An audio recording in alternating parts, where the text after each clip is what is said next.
श्री राम जय जय राम।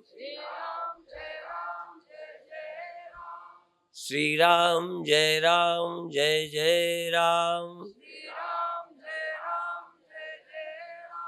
सच्चिदानंद भगवान की, सनातन धर्म की।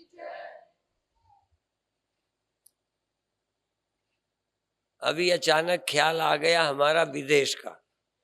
कल जगत प्रकाश त्यागी बोलते थे आधा समय ये विदेश को देते हैं, आधा रह गया हिंदुस्तान को। तो विषय तो वो नहीं है, पर प्रकरण में ख्याल आया, हमें विद्यालय के लिए कुछ वर्षों का ऐसे मन बन गया, तो हम कह भी नहीं पाए। अचानक ऐसा जिक्र, अपने एक परिचित हैं भारतीय, स्वामी परमानंद योगा वेदांत इंस्टीट्यूट न्यूयॉर्क में है, ऐसे ही चर्चा की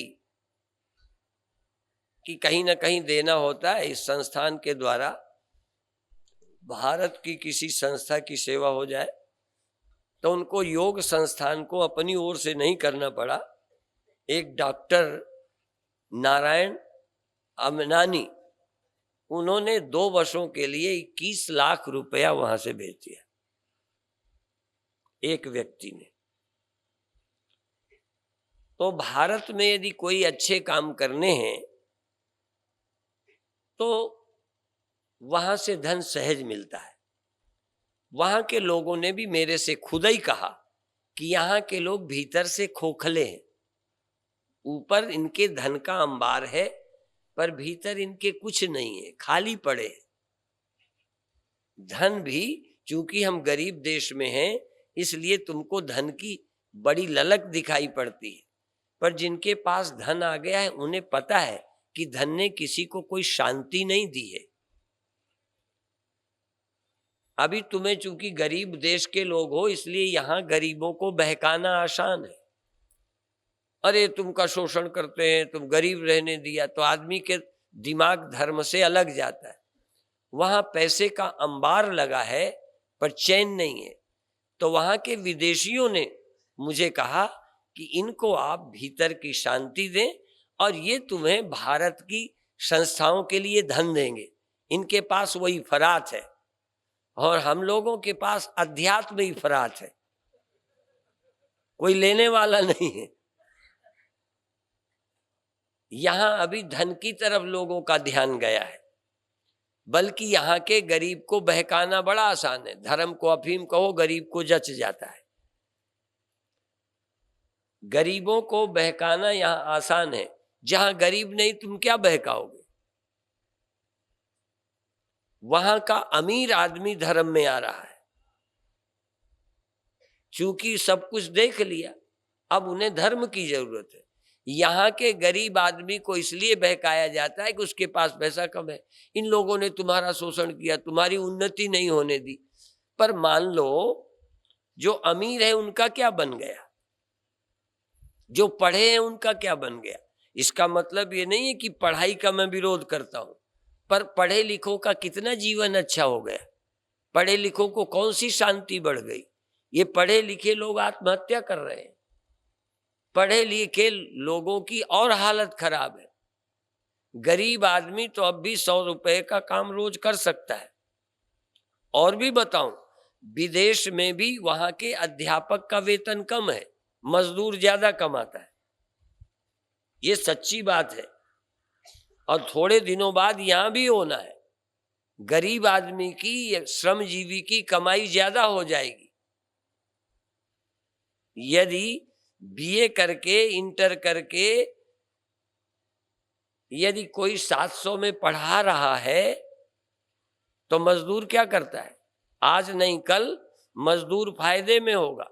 ये पढ़े लिखों को कोई पूछेगा भी नहीं। और पढ़े लिखों में भी उसकी वैल्यू है जो दिमाग के बल से किसी अमीर के धंधे को चलवा सकता है, दिमाग रखता है। इसलिए वो कंप्यूटर में बैठेगा, मालिक का काम करेगा, उसकी पूछ रहेगी। तो ये मेरा ना धन का विरोध है, ना पढ़ाई का विरोध है। एक विद्यालय में मैं झांसी गया, जो जीव जंतुओं को मारते हैं, उनके माता पिता खाते हैं, बच्चों को गरीब हैं, पहनने के कपड़े नहीं है, झोपड़ी डाले रखें। झांसी में एक विद्यालय, मुझको ले जाते हैं, फिर मैं भी 1000 रुपया, 500 रुपया, 2000 रुपया दे आता हूँ उस स्कूल के चलाने में। तो फिर मैंने जानकारी की कि कैसे चलाते हैं, तो कहते हैं जो हमारे संघ परिवार के विद्यालय हैं, उन विद्यालयों में यदि 15 रुपया फीस ली जाती है, तो 1 रुपया ऐसे किसी गरीब विद्यालय के लिए नियम बना दिया कि वो 14 रुपया विद्यालय में रहेगा, 1 उस विद्यालय में जाएगा, वो विद्यालय चलता है। मैंने उनको कहा पढ़ाई के पक्ष में, पर मैंने कहा कि ये लोग पढ़ के भी किसी नौकरी लायक तो होंगे नहीं, थोड़ा दिमाग और कर दोगे तो काम के लायक भी नहीं रहेंगे। कई लोग पढ़ के ना तो काम के रह गए और ना कोई ज्यादा योग्यता आ पाई। तो हर चीज आवश्यक है, पर केवल पढ़ाई ने आदमी को क्या दिया है? मुझे लगता है पढ़े लिखे लोग, बुरा नहीं माने, ज्यादा चालाक हो गए, बेईमान हो गए, गैर जिम्मेदार हो गए। ऐसे ही धनी लोग बिलासी हो गए, भटके, खुद भटके, औरों को भटकाया। ऐसे ही राजनीति वाले, आखिर कुर्सी में गद्दी में बैठ के भी क्या मिलता है? पर पागल है लोग। लेके 2 रुपया नहीं जाना, राजनीति के दलदल में समाज को ढकेल रहे हो, कुर्सी के लिए देश की दुर्दशा कर रहे हो, अच्छी दिशा नहीं दे पा रहे हो। एक जगह एक नेता हमारे ही विद्यालय में आए थे, तो कहने लगे हम इतने स्कूल बढ़ा देने, हर गांव में स्कूल कर देंगे। तो हमने कहा पढ़ाएगा कौन? स्कूलों में, प्राइमरी स्कूल में यदि 5 अध्यापक की नियुक्ति है तो 2 ही जाते हैं, 3 गैर हाजिर रहते हैं, और 2 में 1 पढ़ाता है, 1 कुर्सी में बैठा रहता है। मैं तो देखता हूं अपने आंखों। प्राइमरी पास होके जब हमारे विद्यालय में 6 में पहुंचते हैं, उन बच्चों को नाम लिखना नहीं आता, अपना नाम नहीं लिख सकते, और प्राइमरी पास है। तो स्कूल बढ़ा दोगे, इन अध्यापकों को पढ़ाने के लिए मजबूर कौन करेगा? अध्यापक नौकरी को तरस रहे, पढ़ा नहीं रहे। मैं एक ही विदेश की प्रशंसा करूंगा कि वहां हराम का कोई खाना नहीं चाहेगा। यहां हराम का शायद सभी लोग खाना चाह रहे हैं। यहां काम करके नहीं खाना चाहते, वहां हराम का नहीं खाना चाहते। मेहनत करते हैं, ड्यूटी के पैसे लेते हैं, काम के पैसे लेते हैं। यहां हम तो नियुक्ति के पैसे लेते हैं, और नियुक्ति भी पैसा दे के की कराई है, इसलिए नियुक्ति के पैसे हैं, काम के नहीं। मैं ऐसे लोगों को जानता हूं जो दूसरे प्रदेश में रहते हैं, दूसरे प्रदेश में अध्यापकी में नियुक्ति है और वेतन मिलता है ठाट से, और कुछ अधिकारी खा जाता है, कुछ अध्यापक खा जाता है, कोई गड़बड़ नहीं। यहां मिल बांट के खाना सीख गए हैं लोग। तो जिस दिन ये देश अपनी मेहनत का खाएगा, ये देश स्वर्ग बन जाएगा। हमें बिना मेहनत का पैसा नहीं खाना चाहिए। यदि अध्यापक हैं तो मेहनत करें, डॉक्टर हैं तो मेहनत करें, पुलिस में हैं तो मेहनत करें, हम कमाई का खाएं। पहली चीज, देश को स्वर्ग बनाने के लिए ईमानदार व्यक्तियों की जरूरत है। स्वाभिमान रहना चाहिए कि हम मुफ्त का नहीं खाएंगे। इसलिए विदेशों में भी सेकंड हैंड कारें नीलाम होती हैं, बिकती हैं, लोग ले लेते हैं। ऐसे दे दोगे तो नहीं लेंगे, वो अपमान समझते हैं। हम लोगों को तो फ्री मिल जाए। अभी मवई धाम के कार्यक्रम के लिए अपन सोचते हैं कि भोजन फ्री दें कि थोड़ा पैसा लगा दें। एक कार्यक्रम होना है, तो ये सोच रहे हैं कि यदि पैसे लगाएं तो कई को बुरा लगेगा, पैसे नहीं लगाएं तो कई नहीं खाएंगे। भारत में भी ऐसे लोग हो गए कि हम किसी का क्यों फ्री खाएं। विदेशों में पैसा दे के प्रवचन सुनते हैं और उसकी वो कीमत समझते हैं। हमने पैसा दिया, हमने खाया, होटल पे लोग खाते, उसमें स्वाभिमान है। और पैसा दे के जाने में होटल में तुम्हें पूछना नहीं पड़ेगा, चले जाओगे। अब फ्री जाना हो तो सोचना पड़ेगा। फ्री वाले में शर्म लगेगी, कहीं लंगर चलता है तो भला आदमी नहीं जाएगा, और पैसे से चलता हो। यद्यपि इस देश की एक अपनी संस्कृति है कि प्रेम से खिलाना। हमने व्यंग में एक बार कहा था, यहाँ विदेशी कुछ आते हैं तो हमारे साथ बैठकर एक जगह भोजन कर रहे थे। इसी कार्यक्रम में आए थे तो किसी इलाके में गए, तो भोजन के बाद हम लोगों को दक्षिणा मिली, इशारा किया, उनको भी दक्षिणा मिली जो विदेशी थे। इस मामले में इनकी भी देखो, ये वैसे हमें दे देंगे पर इन्हें तुम 10 रुपया दक्षिणा में दो। इनको ये नहीं मालूम कि यहाँ सब लोग नहीं लेते, सहज इनके मन में आता है, कोई प्यार से देता है तो ले लेते हैं। इस तरह का इनके अंदर भाव है, लेते देखते हैं। इनको ये नहीं मालूम कि लेना चाहिए कि नहीं लेना चाहिए, हम संपन्न हैं क्यों लेवें। देखते हैं कि ये ले रहे हैं, ये भी ले लेते हैं, बाद में चाहे कितना हमें दे देते हैं। इतनी सरलता। तो उन विदेशियों को भी दक्षिणा दिलवा दी। फिर हमने हंसी में कहा, देखो तुम्हारे यहाँ खा के पैसा देना पड़ता है, हमारे यहाँ खा के पैसा लेना पड़ता है। हाँ, खाते भी हैं और पैसा भी लेते हैं, ऐसा कोई देश है। और जब मैं विदेश गया तो हवाई अड्डे पर उतरते हो पूछते हैं कितने डॉलर लेके आए हो। सचमुच उस बार मैं $1 लेके नहीं गया था, ऐसे गया। कहनी आपका खर्च कौन करेगा? हमने कहा लोग करेंगे। कहना आप बड़े भाग्यशाली हो, आपका सब खर्च लोग करेंगे। तो कहने लगे हम भी साधु बन जाए। हमने कहा है तो, पर साधु बनना है कठिन काम। साधु बन जाने से सारी जनता ख्याल करेगी। कभी कभी तो अब ले भी जाता हूं थोड़ा, नहीं ऐसे ही चला जाता। लोग ले जाएंगे, जहाज का टिकट कटाएंगे, सारा वो करते हैं। तो वो इस बात को उसने दोहराया कि सचमुच आप भाग्यशाली हो कि आपके लिए लोग करेंगे। वहां तो कोई किसी का इस तरह नहीं करता, वहां तो बेटा भी थोड़ी उम्र के बाद अपने पैरों खड़ा होता है।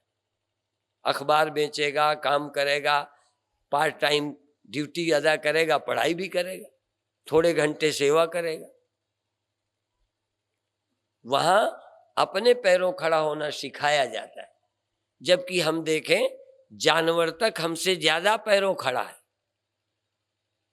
बहुत थोड़े दिनों के बाद सुअर घूम फिर के, बछड़े बछड़ियां जो बकरियां अपने आप चुनती खाती हैं, माँ कोई उनके मुंह में नहीं डालती। इसलिए जानवर केवल उतने दिन माता के अधीन है जितने दिन दूध पीता है। इधर दूध पीता है, चरना सीख जाता है। माने जानवर भी जल्दी स्वावलंबी हो जाता है, खुद चरेगा, फिरेगा, खाएगा। मनुष्य पराधीन बना रहता है। इस मामले में विदेश के लोग बहुत अच्छे हैं। और दूसरी बात एक और कहा करता हूं कि वहां काम नौकरी परमानेंट नहीं है।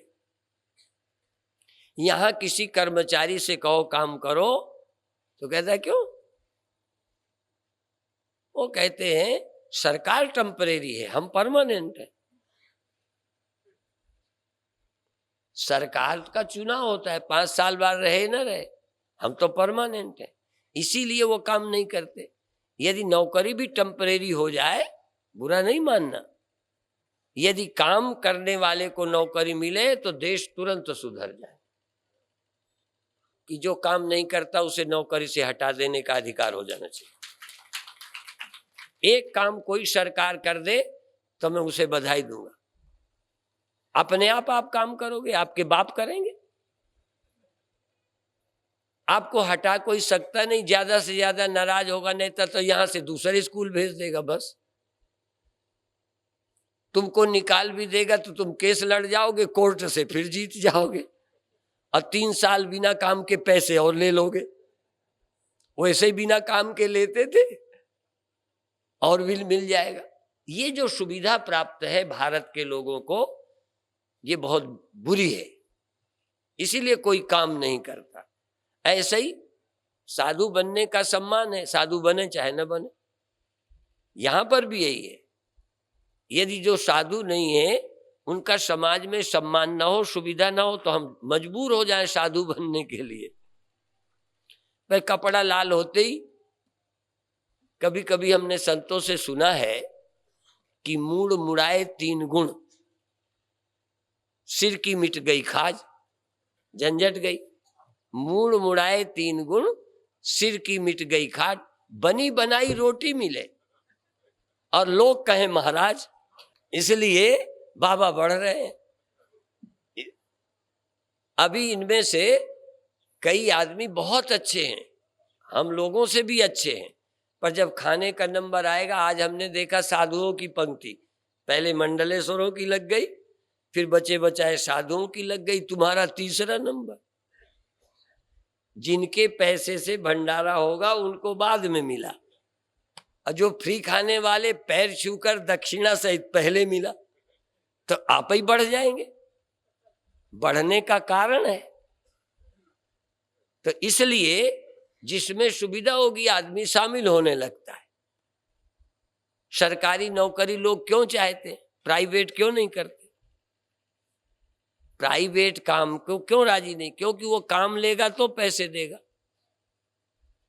और सरकार में नौकरी लग जाने के बस पैसे हैं, काम करो चाहे ना करो। इसलिए सब लोग सरकारी नौकरी की तलाश में, पैसा भी अच्छा मिलता है, बिना काम का मिलता है। इसलिए सरकार के सब काम घाटे में, बिजली विभाग घाटे में, रोडवेज घाटे में, रेलवे घाटे में, स्कूल घाटे में। नफे में है क्या? नफे में है तो थोड़ी बहुत सरकारें हैं, वो भी नफे में।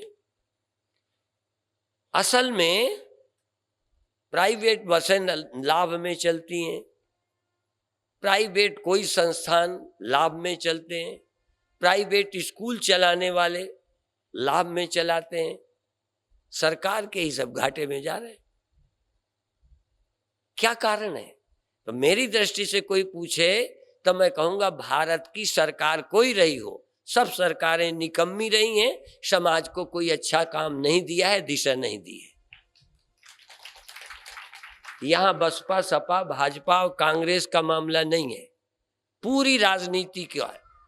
जो सरकारें पैसा दे के काम नहीं ले सकती, वो लोग नारा लगाते थे ना, वो सरकार बदलनी है, जो रोजी रोटी दे ना पाए वो सरकार निकम्मी है।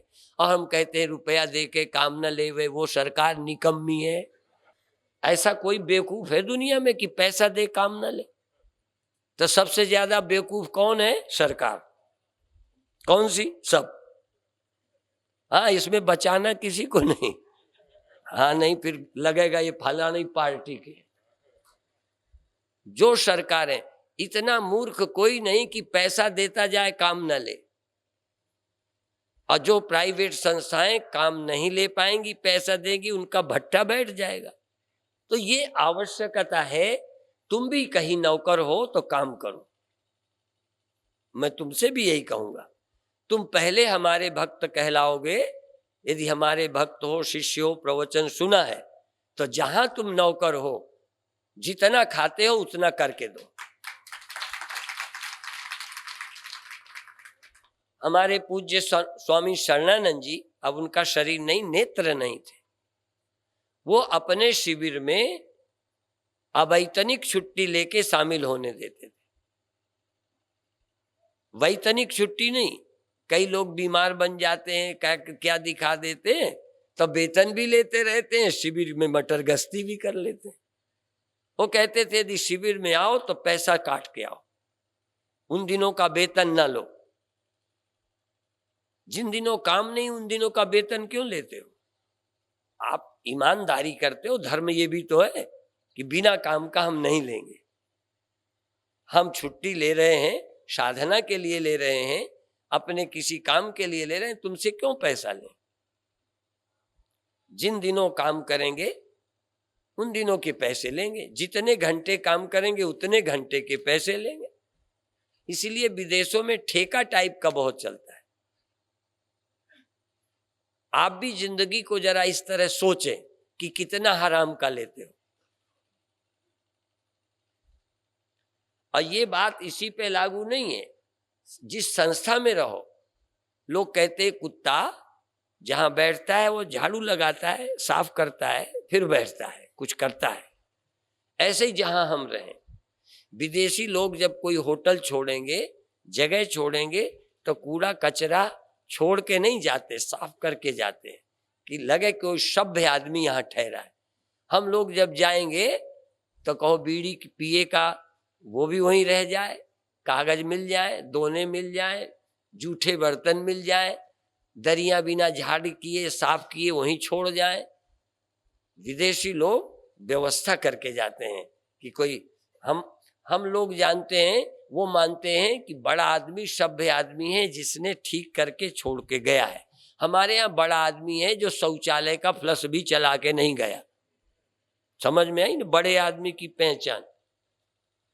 हाँ, सफाई करके जाए तो छोटा आदमी है, मेहतर है वो। बड़े आदमी तो गंदगी कर जाए, साफ दूसरा करे।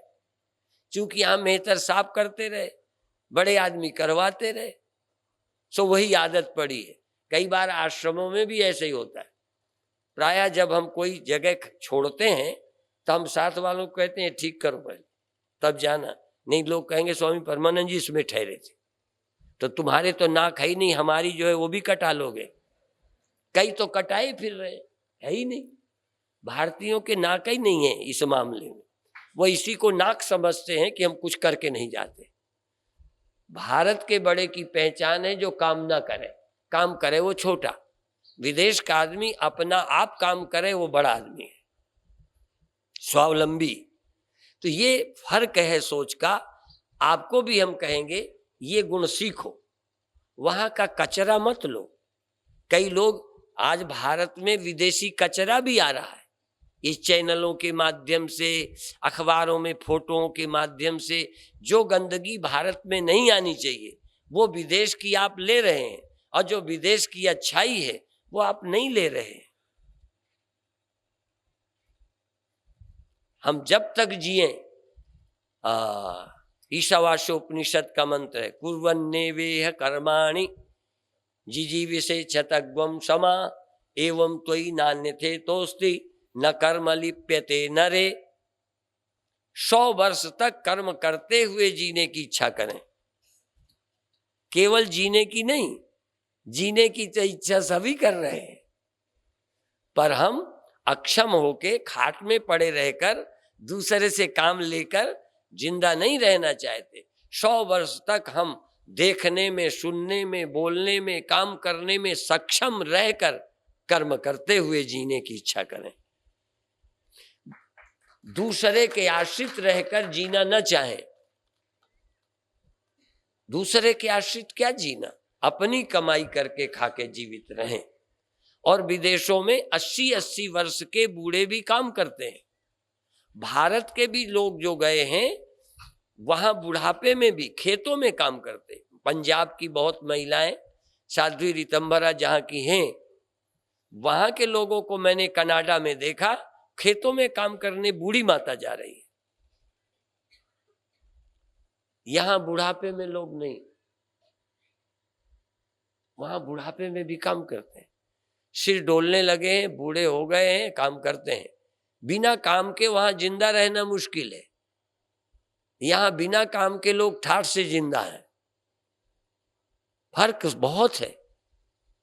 इस संस्कृति में से हमको वहां से कुछ लेना है। मैं विदेश जाता हूं तो लोग ये भी पूछते हैं आप किस लिए आए हैं। मैंने कहा कुछ सीखने आया, कुछ सिखाने आया। केवल सिखाना नहीं कहता, मैं सीखना भी हूं। मैं जब बाहर से यहाँ आता हूं, कभी कभी वो जुकाम हुआ जैसे, तो कोई पुड़िया मुझे दी, तो पुड़िया जब लेता हूं तो पुड़िया खाने के बाद वो जो कागज है उसको या तो जेब में डाल लेता हूं, या जिसमें पुड़िया रखी है उसी खाली उसी में कागज रख देता हूं। इकट्ठे ऐसे नहीं फेंकता। वहां इतना कागज भी ऐसे कोई नहीं फेंकता, कचरा दोना नहीं फेंकता, अच्छा ही नहीं मानते। यदि आप कोई कचरा कार से किनारे ऐसे फेंक दो, $200 जुर्माना, लगभग 9-10 हजार जुर्माना है। यहां हम कार के बाहर कचरा फेंकना गर्व समझते हैं।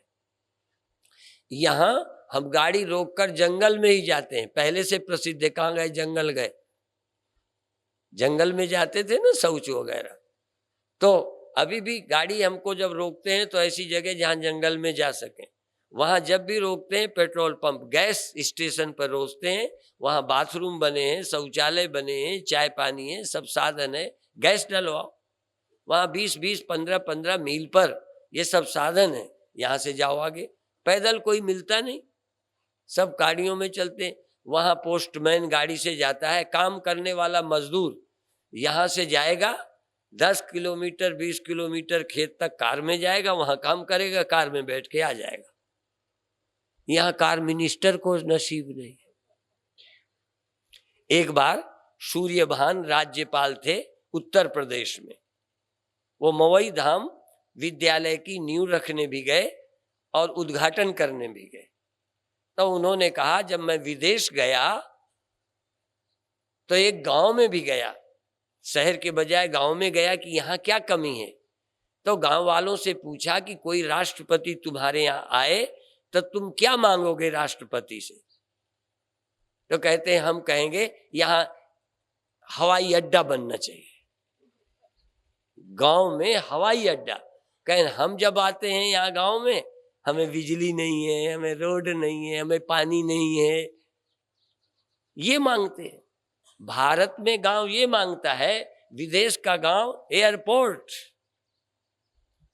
हवाई जहाज का स्टेशन मांगता है कि हम यहीं से बैठें। हमें थोड़ी दूर जाके हवाई अड्डा पकड़ना पड़ता है। और वहां हवाई जहाज इतने चलते हैं जैसे तुम्हारे यहाँ रोडवेज की बसें, सब उसी में चलते। बसों में तो चलते ही कोई नहीं, सब इसी में चलते। मैं शौक से एक आध बार बस में गया, शौक से एक आध बार ट्रेन में गया। बाकी तो छोटे जहाज, बड़े जहाज, पर्सनल जहाज अपनी, जैसे तुम्हारी कार अपनी है, ऐसे उनके अपने जहाज हैं। इतना समृद्ध है, पर आप समझो बड़े सुखी हैं। उन जैसा दुखी भी कोई नहीं है, चैन नहीं है। इसलिए यदि चैन चाहते हो तो भगवान की शरण ही आना होगा। बिना भगवान की आस्था के कोई सुखी नहीं हो सकता।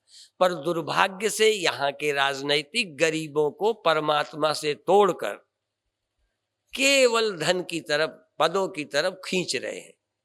यद्यपि गरीबी के कारण वो इनके बहकाए पे आते हैं, पर अमेरिका को कोई गरीबी के नाम से नहीं बहका सकता, वहां कमी नहीं है, वहां केवल अध्यात्म। इसलिए वहां के लोग देखो, ये यहां हैं, इनको भाषा नहीं आती, मुझे इनकी नहीं आती। इनको जो प्यार, जो सहजता, अभी वो बेटसी बोल के गई, बेटसी कि आपके चेहरे से खुशी टपकती है, मिलने का प्रेम टपकता है। भले भाषा नहीं जानते तो प्रेम भाषा से ऊपर है। तो ये लोग यहां हैं किस लिए हैं? धन के लिए नहीं है। वो काम करने आई है, बेटसी अभी काम करने आई है। जब इसने कहा कि मैं भारत में रह के कुछ काम करूंगी, तो मैंने कहा पहले 2-3 महीने को चलो, अच्छा लगेगा तो फिर देखना, अभी एक बार देखने आओ। तो हमारी हिंदी की किताबों को इंग्लिश में करना। अब इसको हिंदी कैसे समझ में आएगी जब इंग्लिश की करेगी? तो पहले भारतीय लोग इंग्लिश में करेंगे, फिर उस इंग्लिश को अमेरिका की दृष्टि से करेंगे। अमेरिका में भी इंग्लिश ये वाली नहीं चलती, इस इंग्लिश से भिन्न है। हम लोग आजादी के इतने वर्ष बाद भी अभी नहीं चेते। अमेरिका भी एक दिन अंग्रेजों का गुलाम था, भारत ही नहीं था। लोग कहते सारे विश्व में ही उन्होंने शासन किया, और लोग कहते थे इनका सूर्यास्त नहीं होता।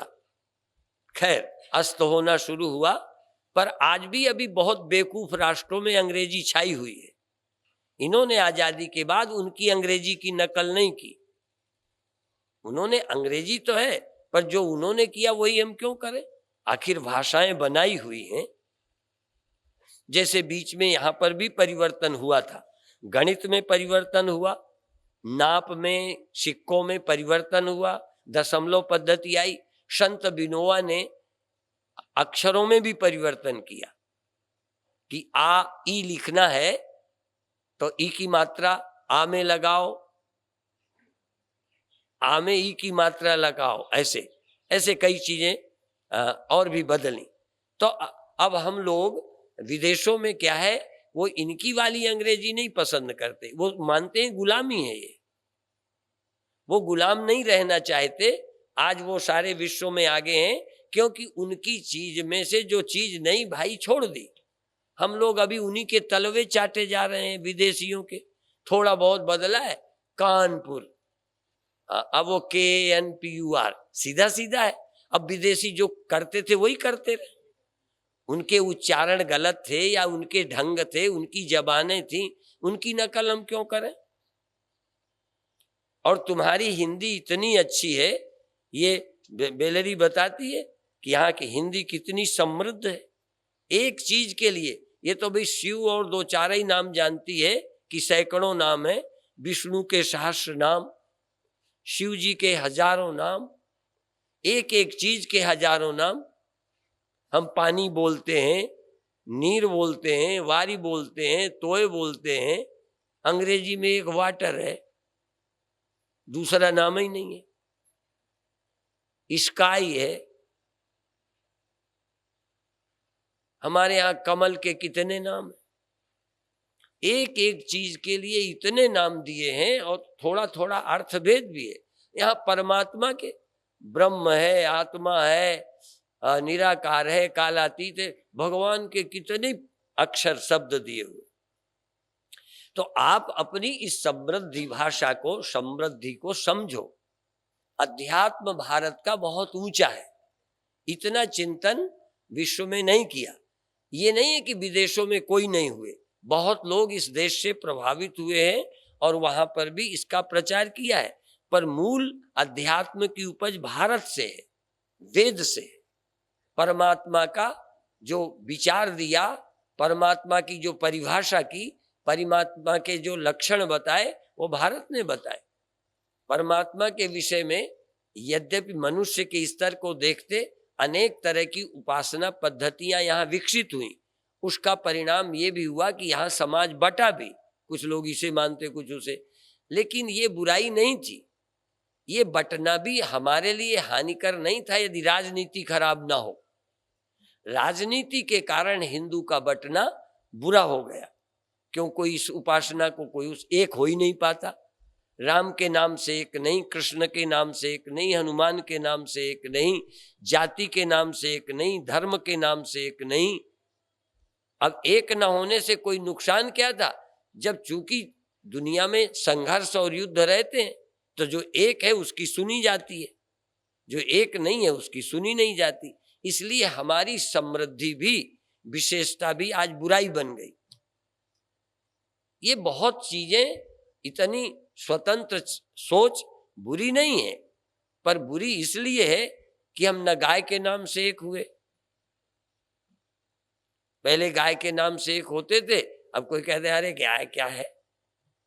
इसी तरह मंदिर के नाम से एक नहीं, गाय के नाम से एक नहीं, धर्म के नाम से एक नहीं।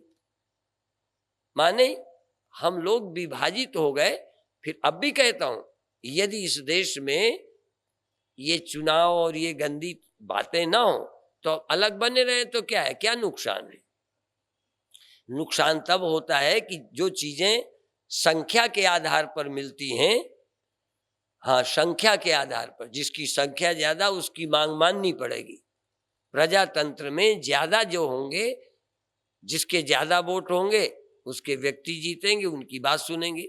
यहाँ तक चुनाव के पहले भी नेताओं को मालूम है कि जो एक होंगे उनके वोट पक्के हैं। पार्टी को भी वोटों के लिए इधर उधर देखना पड़ता है कि वो वोट देंगे तो ही हम जीतेंगे, इसलिए राम नाम से नहीं जीत पाएंगे, ये वोट नहीं मिलेगा, वो वोट नहीं मिलेगा।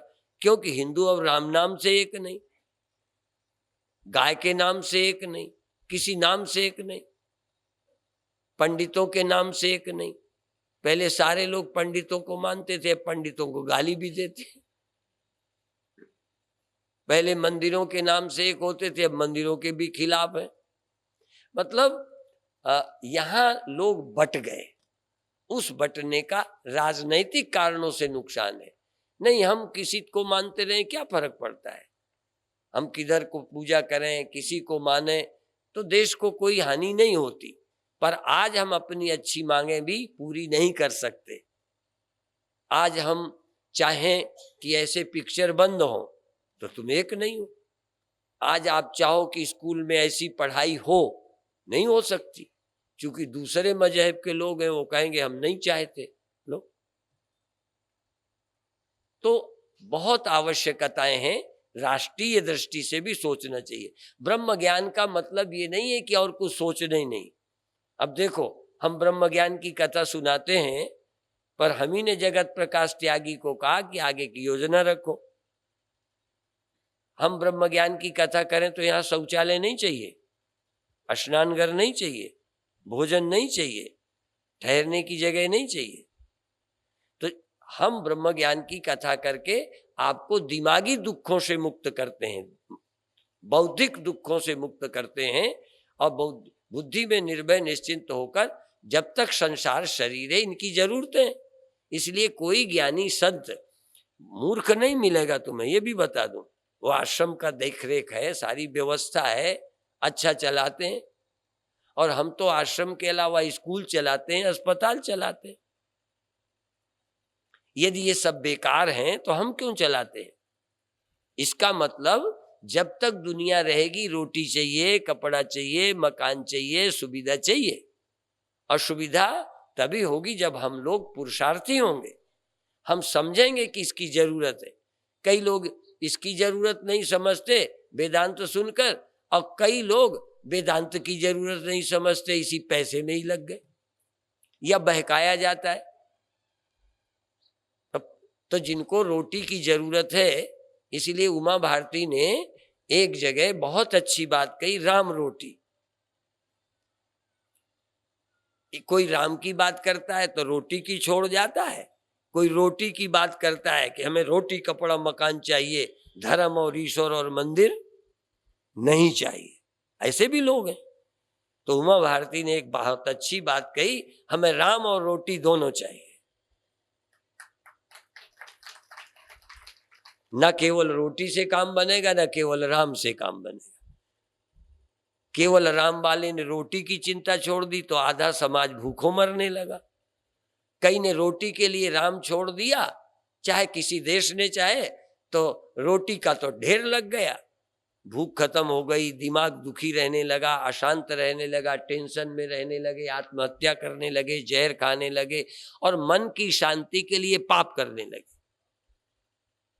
मन को सुखी करने के लिए तो करते हो, तो जिनका मन राम से सुखी है, सब सुखदाता राम है, दूसर नाहिन कोय, कह नानक सुन रे मना तेहि सुमिरत गत होय।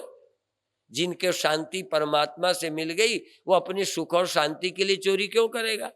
सुख शांति के लिए बलात्कार क्यों करेगा? सुख शांति के लिए अत्याचार क्यों करेगा? शांति तो वैसे ही है। और देश को गुमराह क्यों करेगा? राजनीति में गंदे खेल क्यों खेलेगा? इसलिए दोनों की आवश्यकता है। और पहले भी मैंने कहा, एक विदेशी का शायद वचन है कि यदि मेरे पास 4 रुपए हो, एक विदेशी कहता है कि यदि मेरे पास 4 रुपए हो तो 2 रुपए की रोटी लूंगा और 2 रुपए के फूल लूंगा। फूल मेरे मन को खुश करेगा, रोटी मेरा पेट भरेगी। माने 2 चीजें चाहिए। कई बार ब्याह होता है, पति तो मिल गया एक जानवर की तरह, बाकी यदि प्रेम नहीं देता, सद्व्यवहार नहीं करता, तो पत्नी को केवल पति ही चाहिए था, कोई व्यवहार नहीं चाहिए था। तो कई बार हम लोग एक चीज की तरफ भाग जाते हैं। मनुष्य को शांति भी चाहिए, सद्व्यवहार भी चाहिए, और सुविधा भी चाहिए। कोई सुविधा देवे रोज तौहीन करे, नौकर नौकरी छोड़ देता है कि इससे तो भूखों मर लेंगे, हम पत्तियां खा लेंगे, हम ये खा लेंगे, रोज इनकी गुलामी करते रहे, हमको आदमी नहीं समझता। अरे परमात्मा ने मुझे गरीब बनाया, मैं तुम्हारा काम करता हूं, ये मेरी मजबूरी है या तुम्हारी मजबूरी है जो मुझे काम दे रहे हो? तुम्हें भी अपनी फैक्ट्री चलानी है, दो मजबूरों का समझौता है, पर इंसान तो दोनों हैं। तुम मेरी मजबूरी के लिए काम दे रहे हो, तुम्हारी मजबूरी की मुझको काम में बुला रहे हो, तो ये तो हो गई। लेकिन दो मजबूर एक बड़ा कैसे हो गया? माने तुम काम दे रहे हो तो मुझे कुत्ता नहीं समझोगे, मुझे जानवर समझोगे? तो ये जो काम के समय हम लोग किसी को कूड़ा समझने लगते हैं, ये धर्म के विपरीत है। हम सब परमात्मा के भेजे हुए हैं एक काम के लिए। एक पति है, एक पत्नी है, दोनों के बिना संसार नहीं चल सकता, ना बन सकता है। तो पत्नी गुलाम है, पति स्वामी है। भाई दोनों बराबर क्यों नहीं है? परमात्मा ने दोनों के बिना सृष्टि नहीं चलानी। कहीं चलती है ना, कहीं दोनों के बिना दुनिया चल रही है, तो मजबूर हो। तो दो मजबूर हैं तो दोनों बराबर मजबूर हो। एक क्यों अपने को स्वामी समझे, एक क्यों गुलाम बनाई जाए? हम दोनों को बराबर अवसर मिले हैं, मिल करके बच्चे पैदा करेंगे, मिलकर बच्चों को सयाना करेंगे, दोनों बराबर के जिम्मेदार हैं। बल्कि परमात्मा की तरफ से ज्यादा महत्व स्त्री को मिला। बीते समय मैंने बताया कि पिता दूध पिलाता है कि मां? सृष्टि चलाने में ज्यादा भूमिका किसकी है? परमात्मा ने ज्यादा जिम्मेदारी किसको दी है? नारी को। दूध उसको दिया है, तुम्हें दिया ही नहीं। और पेट में रखने की जगह, बच्चे को पलने 9 महीने बढ़ने की जगह मनुष्य को दी कि स्त्री को? अब भगवान ने उसे सृष्टि में ज्यादा महत्व दिया, अब तुम उसे नंबर 2 समझते हो। भगवान ने तो नंबर 1 बनाया है। ये सौभाग्य नारी का है कि एक दुनिया में जीव को लाकर खड़ा करने के लिए, दुनिया को संतान देने के लिए मां की भूमिका ज्यादा है। पेट में रखने की, पैदा होने के बाद कई महीने तक दूध पिलाने की, जब तक मुंह से खा नहीं सकता, दांत नहीं आए, तब तक मां का दूध पीता है। यदि मां मर जावे तो बाप को पता चल जाए। तो ये हमें समझना चाहिए कि परमात्मा ने 2 से दुनिया चलानी है और दोनों की बराबर भूमिका मान लो। चलो ज्यादा न मानो स्त्री की, तो बराबर ही मान लो। पर तुम समझते हो कि हम ही, और इसीलिए बच्चों के पालने पोषने योग्य बनाने में मां की भूमिका और कमा के लाने में पुरुष की भूमिका। ये भारत की संस्कृति है। विदेशों में दोनों की हो गई, दोनों कमाए, फिर बच्चे को नौकर पर छोड़े। अब वहां का है कि बच्चे को और पे निर्भर है, मां भी चली गई, बाप भी चला गया। परमात्मा ने ऐसा बनाया कि मां बच्चे को पाले, गोद दे, दूध दे, प्यार दे। बच्चा प्यार लेना, प्यार देना मां से सीखे। मां बच्चे को ऐसे खिलाती है, बच्चा उसी समय से सीखता है। कभी कभी वो अपना मुंह का ग्रास मां के मुंह में डालता है। खाना खिलाना बच्चा सीख रहा है, मां के साथ लिपटना, लिपटाना, गोद बैठना, नाक में उंगली डालना, प्यार सीखता है। वो नौकर क्या सिखाएगी? इसलिए विदेशी लोग प्यार नहीं जानते। कुशल तो बहुत हैं, व्यवहार में बहुत कुशल हैं, प्यार नहीं जानते। मां का प्यार मिले ही नहीं। तो ये जो प्रेम है ये मां दे सकती है, नौकर नहीं दे सकता। नौकर व्यवस्था देगा, व्यवस्था अच्छी से अच्छी नौकर देगा, पर दिल नहीं देता नौकर। मां दिल देती है, मां अपना सर्वस्व देती है।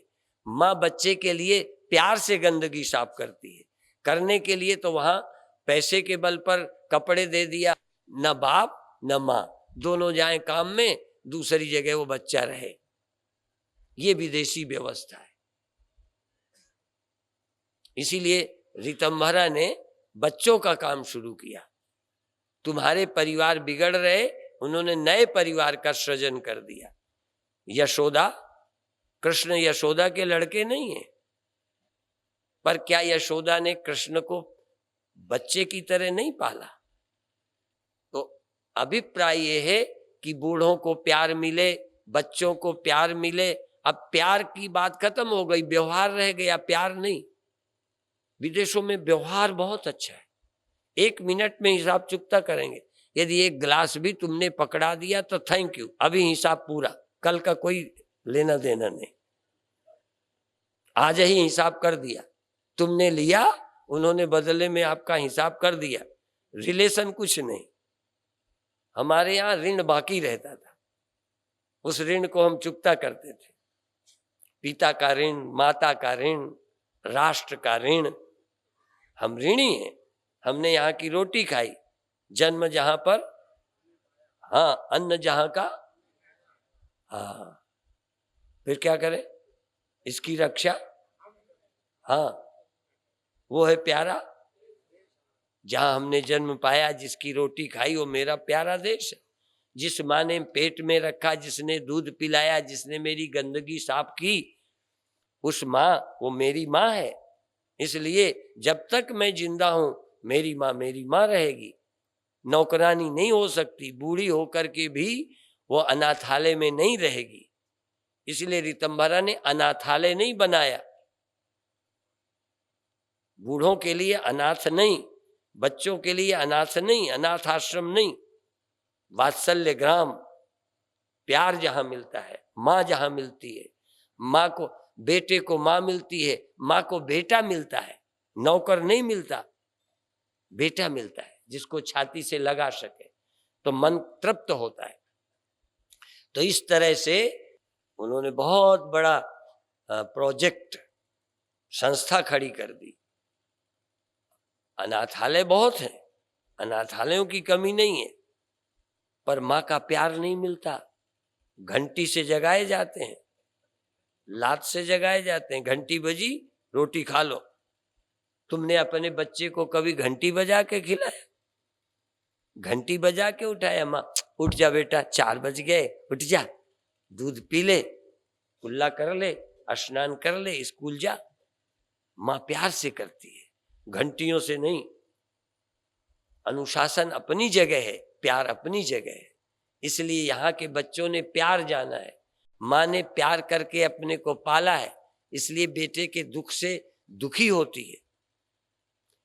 ऋतंभरा एक दिन रोने लगी, वो गई प्रदर्शनी में, बच्चा थोड़ा पीछे हो गया, ऋषभ वो आगे हो गए, और बच्चा ने जब नहीं मिले, लौट पोट के इधर गया और रोता था। किसी पुलिस वाले ने इधर उधर किया, अंत में थाने ले गए। वो वहां तड़प रहा, ये यहाँ तड़प रहे, जैसे अपने बेटे के लिए। ये अनाथालय वाले बच्चे के लिए रोएंगे? तो भारत ने प्रेम दिया है, भारत ने संबंध दिया है, और संबंध केवल मोक्ष में छोड़ना है, भोग में नहीं। वहां भोग के लिए रिश्ते छोड़े जाते हैं। यह पत्नी दूसरी पसंद आई, छोड़ दी, ये पति छोड़ा दूसरा, ये घर छोड़ा, ये कपड़ा छोड़ा। वहां भोग के लिए एक भोग का त्याग होता है, यहाँ योग के लिए भोग का त्याग होता है। यहाँ सन्यास के लिए पत्नी छोड़ी जा सकती है, दूसरी पसंद आई तो ये छोड़ी नहीं जा सकती। यहाँ हमें भोग के लिए पिता नहीं कि हमें स्वर्ग मिलता है तो पिता को छोड़ दें। आप जानते हो प्रहलाद को स्वर्ग मिला, लौट आए स्वर्ग से। उन्होंने कहा जब तक मेरे माता पिता, मेरे मित्र धरती पर हैं, मैं अकेला स्वर्ग नहीं आना चाहता। यहाँ की संस्कृति अपने परिवार को दुखी छोड़कर स्वर्ग नहीं जाना चाहती। हम भी नरक में रहेंगे, हमारे यदि पिता यहाँ हैं तो हम यहाँ रहेंगे।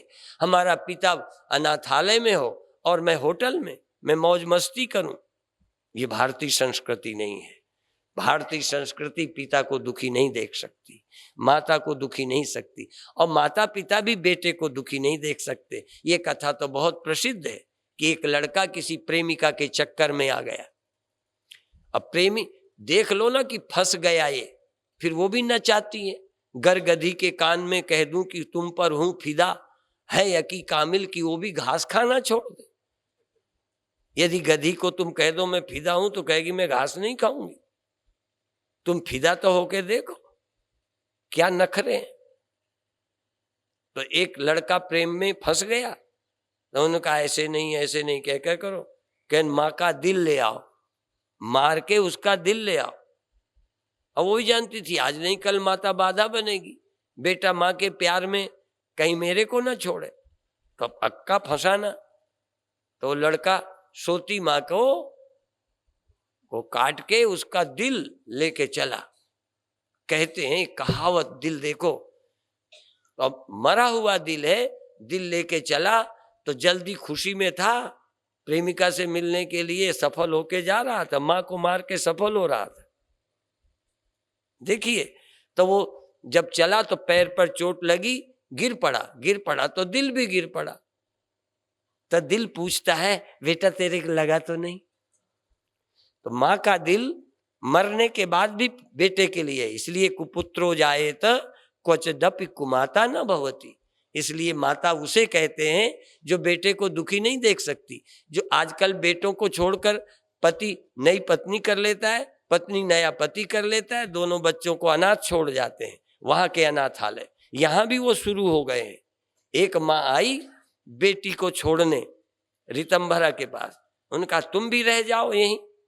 माँ को कहा तू भी रहे, ख्याल करेंगे, तुझे भोजन, बच्चे को भी पाल, रहे यहाँ। कहने लगे मुझे तो दूसरी शादी करनी है।